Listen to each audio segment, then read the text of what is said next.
മലയാളികൾക്ക് ഏറെ പ്രിയപ്പെട്ട ഒരു താരകുടുംബം തന്നെയാണ് ഉർവശിയുടെയും കലാരഞ്ജിനിയുടെയും അതുപോലെ തന്നെ കൽപ്പനയുടെയും കുടുംബം. എല്ലാ പേരും സിനിമയിൽ സജീവമായത് കൊണ്ടിട്ട് തന്നെ ഓരോരുത്തരുടെയും വിശേഷങ്ങളും എപ്പോഴും ആരാധകർക്ക് പ്രിയം തന്നെയാണ്. എന്നാൽ കഴിഞ്ഞ ദിവസം ഈ കുടുംബത്തിലുണ്ടായ ഒരു വേദനയെക്കുറിച്ചുള്ള വാർത്തകളായിരുന്നു പുറത്തു വന്നിരുന്നത്. ഉർവശിയുടെ സഹോദരന്റെ ആദ്യ ഭാര്യയായിരുന്ന പ്രമീള കഴിഞ്ഞ ദിവസം ആത്മഹത്യ ചെയ്തിരുന്നു.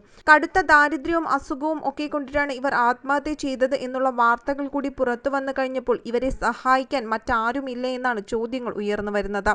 പ്രമീളയുടെ സഹോദരൻ ശുശീന്ദ്രനും ആത്മഹത്യ ചെയ്തതായി കണ്ടെത്തിയിട്ടുണ്ടായിരുന്നു. വില്ലുപുരത്താണ് ഇവർ താമസിച്ചിരുന്നത്. ദിവസങ്ങളായി വീട് തുറക്കാത്തതിനെ തുടർന്ന് സംശയം തോന്നിയ അയൽവാസികൾ പോലീസിൽ വിവരമറിയിക്കുകയായിരുന്നു. തുടർന്ന് പോലീസ് നടത്തിയ പരിശോധനയിലാണ് ഇരുവരെയും ഫാനിൽ കെട്ടിത്തൂങ്ങിയ നിലയിൽ കണ്ടെത്തിയത്.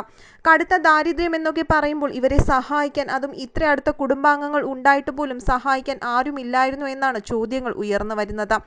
ഈ റൂമിൽ നിന്നും ഒരു ആത്മഹത്യാക്കുറിപ്പും കണ്ടെടുത്തിരുന്നു. അതിൽ പറഞ്ഞിരുന്നത് ഇവരെ നേരത്തെ സഹായിച്ചിരുന്നത് കൽപ്പന മാത്രമായിരുന്നു എന്നാണ്.